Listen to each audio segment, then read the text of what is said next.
irmãos, estamos mais uma vez aqui essa semana, onde juntos estaremos meditando a palavra do Senhor. Como das demais semanas estávamos estudando a mulher adúltera, vamos abordar mais um tema bíblico, agora o livro de Mateus, no capítulo 5, versículo 13, que vamos abordar sobre o sal da terra. Um assunto muito pregado, muito falado, mas o que eu quero abordar com os irmãos nessa nossa meditação juntos é sobre o contexto judaico e histórico que o sal vai trazer para nós. É uma riqueza muito grande quando estudamos o judaísmo, a sua história, a sua cultura, o fundo, porque Jesus usou muito essa parte cultural e histórica deles. Jesus aprofundou tudo que Jesus falou no Testamento, em Mateus, em Marcos, em Lucas, mesmo Paulo também, os seus discípulos, eles eram permeados de toda a cultura judaica, estava impregnado ali nos textos paulinos, nos textos de Pedro, de João, de Tiago, em Hebreus, era bem forte ali a cultura judaica, e não poderíamos deixar de estudar o sal da terra sem trazer um contexto e um fundo judaico que vamos abordar hoje. Os livros que eu usei como referência, os dicionários, nós vamos colocar aí embaixo depois na inscrição, os irmãos poderão ver e assim pesquisar depois o que usamos para poder trazer para os irmãos nesse nosso estudo desse momento. E eu quero pensar com os irmãos lá em Levítico, onde vai falar, capítulo 2, versículo 13 e adiante, sobre o sal. Nós iremos abordar a sua função, nós iremos abordar o porquê que Jesus trouxe essa imagem do sal sobre os discípulos, porque vemos que logo após que ele começa a discursar com os discípulos e ensinar eles no pé do monte, aonde ele começa a ensinar eles o que deveriam ser, como deveriam se comportar, como eles deveriam andar, a forma que eles iam ser usados no ministério apostólico logo depois que foi morto, porque ressuscitou, e o seu ministério apostólico iria se iniciar. Então essa escola que os discípulos passaram, Jesus abre ela com as bem-aventuranças, e depois das bem-aventuranças ele já vai abordar o sal e luz do mundo. Mas eu não quero abordar a luz do mundo com os irmãos hoje, eu quero só ficar no sal da terra. O porquê que Jesus trouxe a figura do sal sobre eles? Porque Jesus teve a preocupação de, no princípio, logo no início que começou a ensinar a eles, a discipular a João, a Tiago, a Pedro, a todos eles que estavam ali, seus discípulos Filipe, todos Judas, todos eles que estavam ali, passando pela escola do discipulado do Messias, o porquê que ele logo abordou e trouxe sobre eles a imagem do sal. Temos que entender que Jesus Cristo, por sua vez, ele vai usar todo o fundo do Antigo Testamento em termos de disciplinas, em termos de ética, em termos de moralidade, e ele vai usar então o sal para dar uma figura, para lembrar a eles da aliança que ele estaria fazendo com eles naquele momento, que seria e que é uma aliança de sal, aonde o próprio Jesus Cristo, assim nos discipulando, já logo se preocupa em colocar sobre eles e em levar sobre eles, para que eles trouxessem sobre eles mesmos a responsabilidade que seria tamanha sobre o seu ministério. Quanto eles deveriam ser homens que deveriam preservar a ética, a moralidade, os preceitos bíblicos, tudo aquilo que na verdade estaria fazendo parte do seu ministério. Ele traz o sal como entrada, para que eles entendessem que tudo que eles aprendessem dali em diante, ou também o que eles aprenderam até aquele momento nas sinagogas, nos dias de sábado, onde eles iam aprender os ensinamentos, entendendo que nenhum deles eram estudantes de nenhuma escola teológica, porque quando Pedro e João curam o aleijado ao pé do templo de Formosa ali, e é levado ao Sinédrio, quando eles ouvem eles dois falando, destilhando sobre tudo que se passaram até aquele momento, pela figura de Jesus Cristo, que ali é declarado como Messias, eles se espantam e dizem: olha, esses homens não têm letra, e como que eles estão aqui falando dessa forma? Mas Jesus então vai se preocupar em ensinar eles, para que eles pudessem entrar e sair, e como entrar e como sair, o seu comportamento diário, da sua forma que eles deveriam conduzir a igreja de Jesus Cristo, a forma que eles iriam ensinar a igreja de Jesus Cristo a andar sobre a terra. Então a preocupação dele é essa. Então isso nos traz um forte esclarecimento. Por que Jesus disse: vós sois o sal da terra? Que eles eram o sal da terra. Era eles que eram, não eram outras figuras. Não era a religiosidade, não eram os fariseus, não eram os escribas, não eram os alexandrinos, não eram os libertos, não eram os essênios. Toda essa gama de religiosidade que tinha naqueles dias, homens religiosos que guardavam, tantos fariseus, homens que guardavam muito bem a lei e tinham um zelo muito grande, ao ponto de Paulo falar em Romanos capítulo 10, versículo 1, de que conhecia o zelo que eles tinham, de que orava por eles, por conhecer o zelo que eles tinham sobre as Escrituras, mas sem conhecimento. Ou seja, eles tinham muito zelo, mas não tinham conhecimento o porquê desse zelo e como manter esse zelo. Então Jesus vai aqui tirar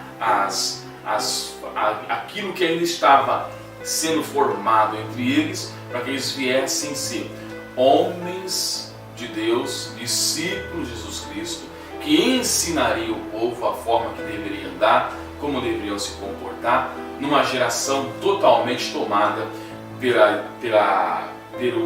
pelo teor forte da religiosidade. Ou seja, a religião tomou o lugar da adoração. Você vai entender por que Jesus Cristo então chega àquela samaritana e diz: que o meu Pai procura verdadeiros adoradores, não era nem em Samaria e nem em Jerusalém. Ele procurava verdadeiros adoradores que o adorassem em espírito e em verdade, fora do contexto religioso, fora do domínio dos pensamentos, das filosofias, das ideologias, das garras do fariseusismo, dos essênios, dos saduceus, dos alexandrinos, dos costumes romanos, ou seja, fora de toda essa que eles estavam envolvidos naqueles dias. Então a preocupação de Jesus ao abrir a sua escola com os discípulos, a primeira aula que ele dá para os discípulos, é que eles deveriam ser o sal da terra. Então é essa abordagem que vamos trazer, com o contexto todo histórico e judaico, a saber que o sal naqueles dias era algo muito valoroso, servia como moeda de troca, como moeda de empréstimo de valores. A sua fonte que eles recolhiam, o sal, naqueles dias era o Mar Morto. A fonte do sal era o Mar Morto, porque ele era um grande, era uma grande bacia de salinidade naqueles dias. Então ele vai trazer toda essa estrutura para os discípulos.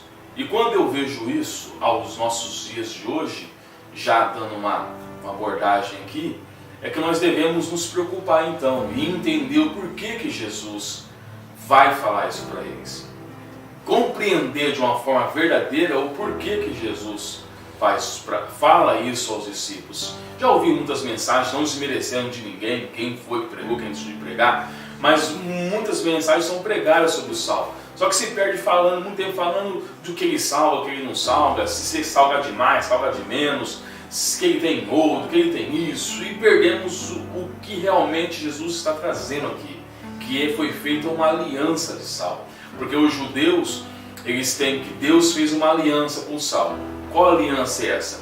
Dele não perder as suas propriedades de conservar, dele não perder o seu próprio sabor em si, e dele conservar tudo aquilo que for colocado ao seu alcance.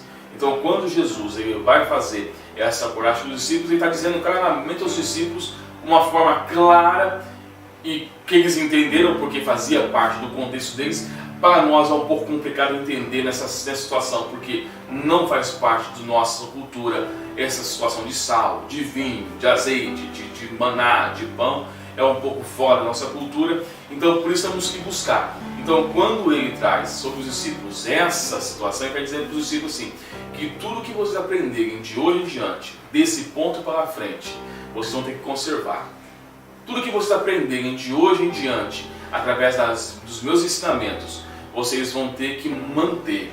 Tudo que vocês aprenderem de hoje em diante, que eu vos ensinar, que eu vos esclarecer, que eu vos abrir a porta do entendimento e da sabedoria, saibam de uma coisa, vocês não poderão perder isso aqui.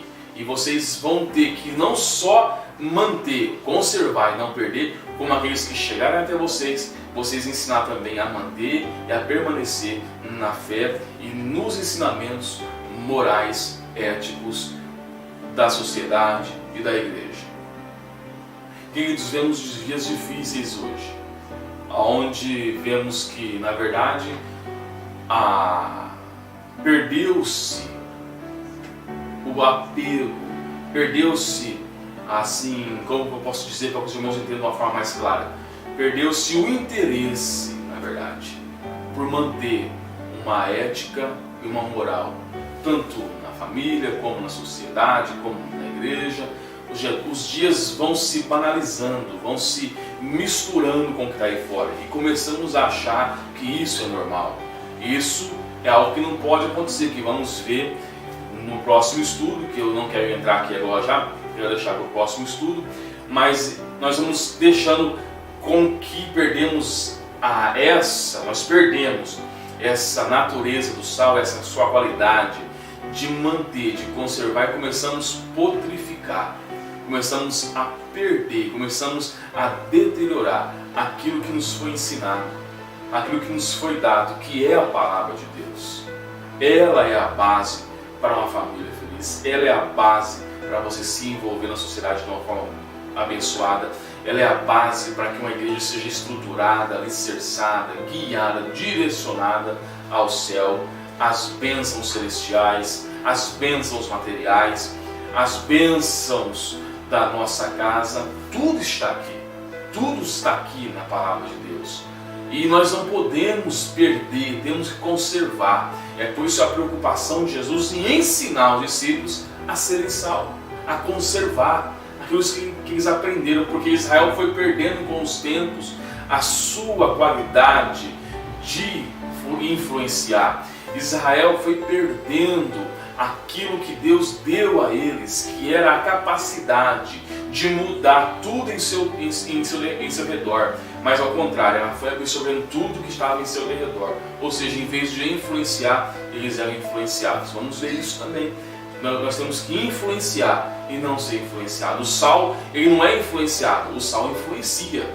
Onde o sal é colocado, ele muda aquela situação. O sal, ele realça o sabor das coisas. Não é o produto, não é a carne, não é os legumes, ou seja, não é tudo que está em volta do sal que influencia, não. Ele influencia tudo que está em sua volta. Não só influencia, mas ele conserva.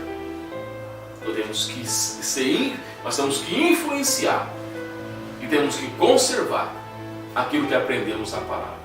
Nós temos que ser pessoas que realmente temos um equilíbrio. O sal, ele equilibra, ele traz o equilíbrio ao sabor, ele traz o equilíbrio aos alimentos, ele traz o equilíbrio aonde ele é colocado. Ele é colocado para equilibrar, para conservar. Então a igreja, ela foi posta para equilibrar, ser o equilíbrio da sociedade. Uma sociedade onde o divórcio é normal, onde adultério é coisa corriqueira, onde o homossexualismo, onde tudo isso é normal, nós fomos colocados para equilibrar essas coisas. Não sendo extremistas, mas para trazer aqueles que estão de fora um entendimento claro e verdadeiro de que isso não agrada a Deus. Mas não de uma forma a também nos envolvermos com eles. Uma coisa interessante, para que os irmãos entendam, é que Jesus Cristo andou na casa de pecadores. Jesus Cristo entrou na casa de pecadores. Ele comeu na mesa de pecadores, ele andou numa sociedade, ele foi em Jericó, ele curou uma cananeia, ele curou o leproso, ele sentou na mesa de Simão, o leproso, ele andou no meio de uma sociedade que estava permeada por coisas ruins, por pecados, por idolatria, por orgulho, por arrogância. Ele estava cercado por homens que deixaram, na verdade, de ser o sal. Mas se você prestar atenção, Jesus, ele sentava nas mesas, né? Ele entrava nas casas. Mas Jesus, quando ele chegava, ele influenciava aquele lugar. Ele mudava aquele lugar. Ele não era influenciado pelo meio, ele influenciava o meio. Ele não era influenciado pela mesa que ele sentou para comer. Ele influenciava aquela mesa, ele mudava toda a situação naquele lugar. Por mais que tivesse pessoas que não tivessem uma moral e uma ética que merecesse a presença dele, mas ele não deixou se influenciar. Ele nos deixou bem claro que ele venceu o mundo. Não há uma sequência no versículo dizendo que também venceremos. Não, isso é um preenchimento de versículo, é um preenchimento. Mas, se ele venceu o mundo, com certeza, se estivermos nele e formos o sal da terra, nós venceremos o mundo também. Então, na próxima semana, nós abordaremos detalhadamente o sal da terra. E você vai ver que realmente é maravilhoso quando nós nos tornamos o sal da terra. Amém? Deus te abençoe, a você, a sua família, e até o próximo programa, em nome de Jesus.